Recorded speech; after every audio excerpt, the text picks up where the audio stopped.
Salut les cathos, aujourd'hui nous sommes le 15 octobre et nous fêtons Sainte Thérèse d'Avila. Sainte Thérèse, née en Espagne, de parents nobles et chrétiens. Dès l'âge le plus tendre, un fait révéla ce qu'elle devait être un jour.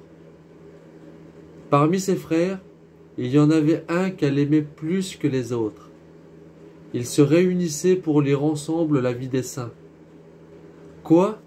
Lui dit-elle, les martyrs verront Dieu toujours. Toujours.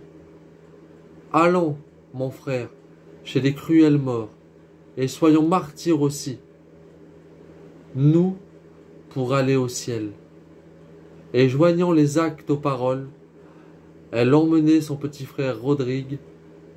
Il avait fait une demi-lieue quand on les ramena au foyer paternel. Elle avait dès lors une grande dévotion à la Sainte Vierge.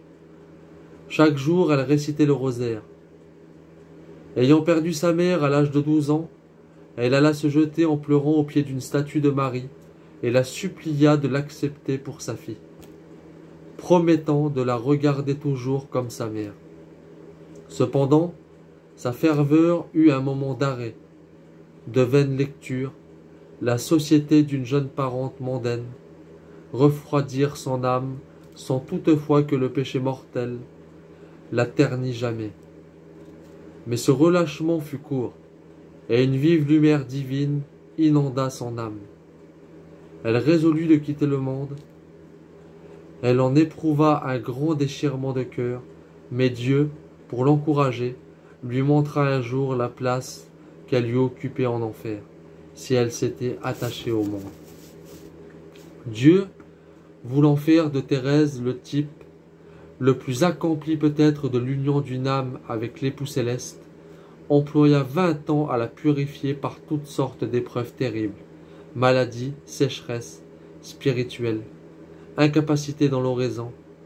Jésus-Christ, qui ne voulait pas la moindre tâche en elle, ne lui laissait aucun repos, et exigeait d'elle le sacrifice même de certaines amitiés très innocentes. Désormais, lui dit-il à la fin de cette période d'expiation, je ne veux plus que tu converses avec les hommes. À ces mots, elle se sentit tout à coup établie en Dieu, de manière à ne plus avoir d'autres volontés, d'autres goûts, d'autres amours que ceux de Dieu même, et à ne plus aimer aucune créature que pour Dieu, comme Dieu et selon Dieu.